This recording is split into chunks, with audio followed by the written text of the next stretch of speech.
Nesse vídeo você vai saber quais foram os erros que fizeram a Record não ser mais uma força esportiva na televisão brasileira. Muito bem, de acordo com informação publicada em dezembro pelo site Inside the Games e confirmada pelo All Sport, a Record cancelou o contrato dos direitos de transmissão dos Jogos Pan-Americanos de 2023.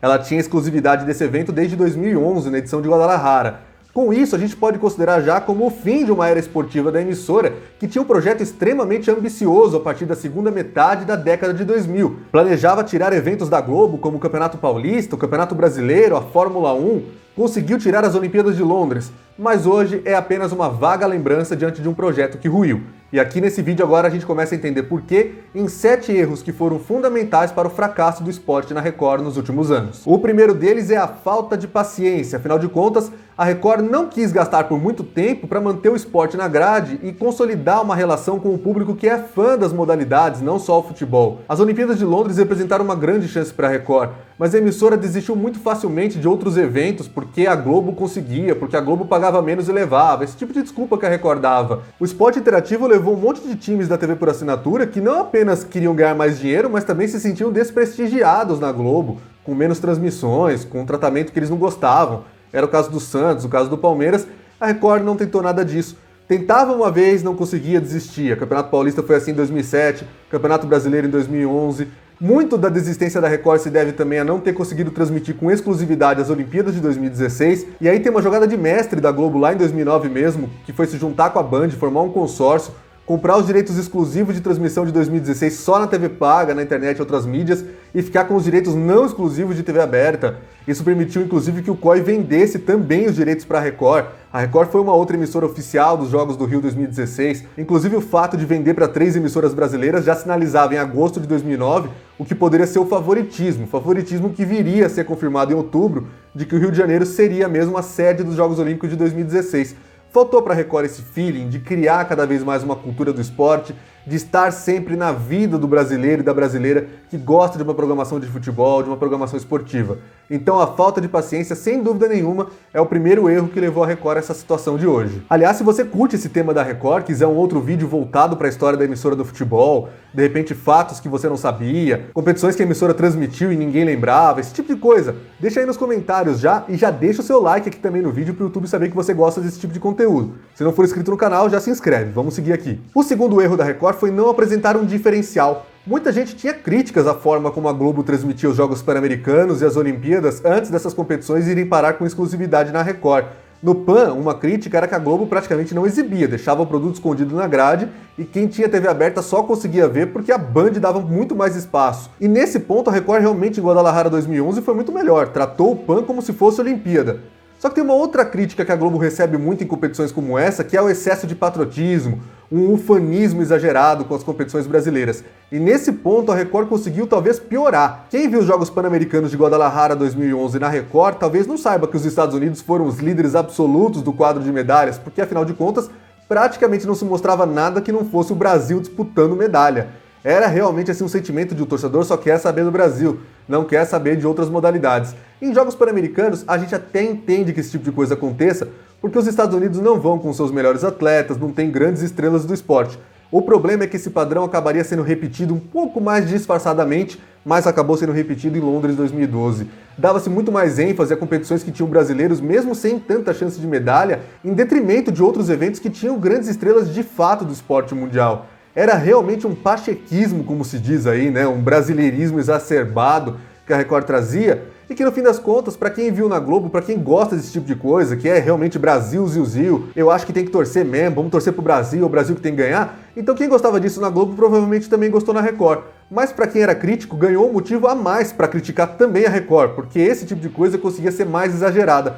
No fim das contas, a Record trouxe muito pouca diferença em relação ao que a Globo fazia no total da competição. Pra gente citar boas coisas que a Record fez nesse período, foi, por exemplo, a transmissão dos Jogos Olímpicos de Inverno de Vancouver 2010. A Globo tinha os direitos dessas competições antigamente e deixava pra lá. Acho que eles achavam, o brasileiro não deve gostar de neve, aqui é país tropical, gosta de praia, de calor, eles não querem saber disso aí, o que é curling? Mas a Record apostou nesse potencial, entendeu que tem um público que curte ver patinação artística, e grande parte desse público depois gostaria também de ver ginástica artística, ginástica rítmica nas Olimpíadas de Verão. Então a Record se conectou e adaptou de alguma forma o esporte para o público dela. Então o público da tarde da Record acabou se satisfazendo com esse tipo de competição, mas não era propriamente um jeito de trazer o público de esporte para a Record. Era muito mais de adaptar a audiência que já existia na emissora para que ela não fosse embora para outros canais ao ver esporte. Então transmitia-se aí eventos que tinham uma alta penetração para o público da tarde, e era esse exemplo que se trazia aí das Olimpíadas de Inverno. Isso foi uma coisa legal, mas de resto, assistindo na Record ou na Globo, a diferença era muito pouca, até porque a equipe tinha bons profissionais. Ana Paula Padrão, por exemplo, era quem conduzia o Jornal da Record em Londres, assim como ela fazia na Globo, no tempo das Olimpíadas de Sydney. Ela que foi para a Austrália e fez o Jornal da Globo lá. Não tinha diferencial, era praticamente a Globo com outra roupa, com outro logotipo. O terceiro erro mortal para a Record nesse período foi não encontrar parcerias. Eu citei aqui como a Globo venceu a disputa pelos Jogos Olímpicos de 2016, você lembra, acabei de falar, foi se juntando com a Band. Faltou esse feeling para a Record. É claro que para a Globo se juntar com a Band é muito mais fácil, porque ela sabe que a audiência da Band nunca vai prejudicar, nunca vai ameaçar a audiência dela. De repente, para a Record fazer uma parceria com a Band, seria pior, porque a Band tem mais tradição esportiva. Mas quem sabe uma rede TV, ou pelo menos uma emissora de TV por assinatura, que fizesse ali um bom aporte financeiro para tentar brigar pelo pacote total com exclusividade, assim como tinha sido feito em 2012. Nada disso a Record conseguiu. O próprio 2012 foi um ano que o Brasil teve a chegada dos canais Fox Sports por aqui. Eles tiraram a Libertadores do Sport TV, fizeram um chacoalhão no mercado, muita gente apostava. Havia boatos na época, notícias publicadas aí na imprensa, dizendo que a Record poderia fazer uma parceria com o Fox Sports. Já se imaginava um cenário onde a Record transmitiria a Libertadores em TV aberta e o Fox Sports na TV paga. Mas nada disso aconteceu. A Record simplesmente ficou aí refém do tempo, ficou sentada esperando que as coisas acontecessem para ela. E curiosamente, no ano em que as coisas aconteceram, se ela quisesse ficar sentada, cairia no colo, que foi esse ano chamado 2020, com a Globo abrindo mão por conta própria dos direitos de transmissão da Libertadores, ela sequer faz uma proposta. Daqui a pouco a gente vai falar um pouco sobre isso também. O quarto erro foi com certeza desmanchar a programação esportiva a partir do momento em que a Record entregou os direitos de transmissão que ela tinha vindos da Globo, do futebol nacional, a partir do fim de 2006. Quem era fã do debate bola com o Milton Neves lembra, de repente, de um ano para o outro, o espaço na grade foi completamente diminuído e o Milton Neves tinha muito merchandising que ele vendia e fazia no ar. Só que aí a situação era a seguinte, se ele já tinha vendido meia hora de merchandising para um programa de 1 hora ou de 1 hora e meia, e de repente esse programa reduzido a 45 minutos, o merchandising já estava vendido, não tinha jeito. Seria meia hora de merchandising e 15 minutos de conteúdo. Ou então, se fossem 35 minutos de programa com 25 vendidos de merchandising, iam ser só 10 mesmo de conteúdo. Então cada vez mais foi sendo expulso esse telespectador do futebol para uma outra opção que surgia em 2007, que era o jogo aberto. A Renata Fã bombando na apresentação, era a experiência dela como apresentadora. Ela tinha sido assistente do Milton Neves na Record, se revelava cada vez mais como uma força na imprensa esportiva, até hoje é uma das apresentadoras mais premiadas e respeitadas desse ramo, e naquele instante, graças à competência dela e ao trabalho que a Band ia fazendo, o público foi migrando, não teve jeito, você não aguenta ver um programa que é só propaganda. O Milton Neves tem muita moral no mercado publicitário, tem muitos méritos por fazer esses merchandises, mas em programas que unam conteúdo com a propaganda, não só propaganda. Isso não foi culpa dele, foi culpa da Record, que cada vez mais deixou o programa achatado na grade.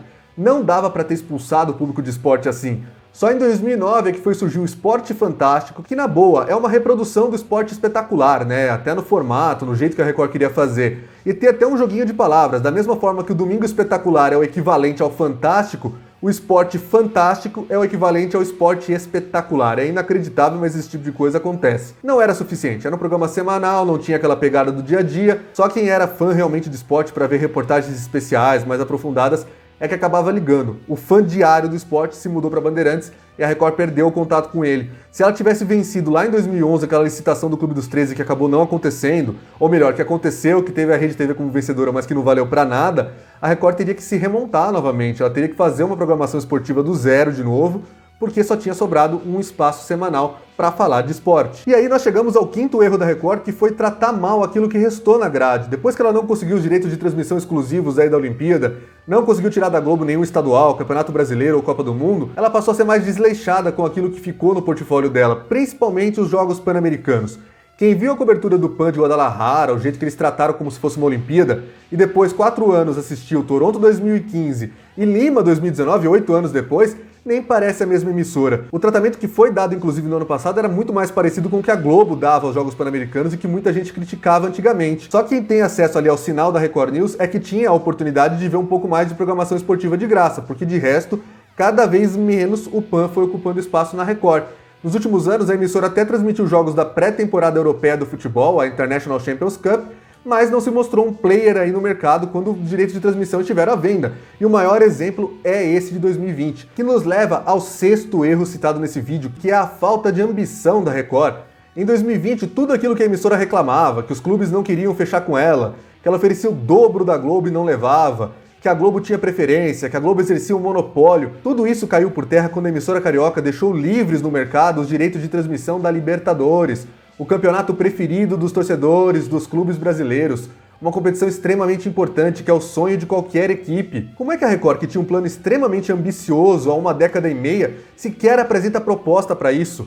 Como é que a Libertadores foi parar no SBT, que estava há 17 anos sem transmissão de futebol em rede nacional, até exibir agora em 2020 a final do Campeonato Carioca de maneira pontual? E a própria final do Campeonato Carioca, um Fla-Flu que aconteceu aí por causa da MP do futebol, a Globo rescindiu o contrato. Como é que não foi parar na Record antes do SBT? Como é que a Record não fez um acordo com o Flamengo para transmitir de maneira pontual? Tinha até narrador na equipe, o Lucas Pereira. Dava para ter feito uma transmissão até com mais facilidade do que o SBT fez. Nesse sentido, a gente tem muito que elogiar o SBT em 2020 porque teve vontade, teve esforço para criar do zero. E a Record, que não precisaria sair tanto do zero assim, não quis. Não quis a final do Carioca, não quis a Libertadores, não fez movimentações pela Fórmula 1, oportunidades foram aos montes, mas a Record não quis nenhuma delas, ficou dormindo. Até se deu melhor quando a gente fala que a Fazenda, reality show mais importante aí da grade da Record, levou a melhor em todos os embates em São Paulo contra os jogos da Libertadores no SBT. Mas e agora que a Fazenda acabou? Será que a Record, com sua programação normal, linha de shows e novelas, vai conseguir dar conta de enfrentar jogos importantes das fases decisivas, ou mesmo do começo da Libertadores de 2021, até que venha a Fazenda de novo para salvar? Será que a Record não vai se arrepender de não ter comprado os direitos de transmissão da Libertadores? Essas com certeza serão cenas dos próximos capítulos. E para sintetizar tudo o que eu falei nos outros erros em apenas um, que é o sétimo erro citado nesse vídeo, eu fico com o fato da Record ter apostado todas as fichas em apenas um evento, que foi aí a Olimpíada de Londres 2012. Não dava para a Record ter considerado aquilo como algo de vida ou morte. Era um evento poliesportivo em um país que vive monocultura esportiva. Pode chutar uns 90% aí das temáticas de esporte no Brasil são sobre futebol. A audiência que a gente está acostumado a ver nos sites mostra isso. 10% é para dividir entre o resto, Fórmula 1, basquete, futebol americano, vôlei, MMA. A Record não poderia ter considerado uma competição como essa como seu grande teste, porque é óbvio que com a Globo fazendo ali aquele trabalho que ela normalmente faz quando não tem os direitos de transmissão, que é não falar muito, não tentar promover, coisa que a Record fez também a partir do momento que desmanchou a grade de 2007, que foi um dos erros citados aqui no vídeo. É claro que com a Globo, que fala para a maioria dos brasileiros escondendo o assunto, a maioria dos brasileiros nem estaria em clima olímpico. Então a Record tinha que ter considerado essas variáveis antes de desistir do esporte como um todo. Não poderia ter feito isso. E acabou fazendo. Moral da história, hoje o SBT, que passou quase 2 décadas fora do esporte em rede nacional, tem seu portfólio Libertadores da América, aparece aí como um candidato para transmitir a Copa Sul-Americana, quem sabe a Copa América, foi citado como uma possível caso da Fórmula 1 para 2020, agora esfriou um pouco, mas a Record não aparece mais em nenhum noticiário esportivo, não aparece mais em nenhuma discussão que a gente fala. Esse é o primeiro vídeo que eu faço exclusivamente sobre a Record em 6 meses de canal aqui no YouTube, ou seja, acabou se tornando uma marca irrelevante para quem é fã de esportes. Será que isso vai ter conserto? O SBT está penando demais agora para correr atrás de 17 anos perdidos. Ainda é tempo, viu, Record? Ainda dá para fazer. Não jogue fora uma história riquíssima de ser pioneiro em transmissões de futebol e de esporte no Brasil, puramente por falta de ambição ou vontade de reconstruir tudo do zero outra vez. Ó, se você gostou desse vídeo, deixa o seu like aí pro YouTube entender que você curte esse tipo de conteúdo, de direito de transmissão, de mídia esportiva, do futebol em geral. Assim ele vai te recomendar cada vez mais também para você assistir. E se você não for ainda inscrito no canal, se inscreve aí e ativa as notificações do sininho, para assim você receber sempre que a gente tiver um novo vídeo ou uma nova transmissão. Eu fico por aqui e te espero na próxima, hein? Um grande abraço e até lá!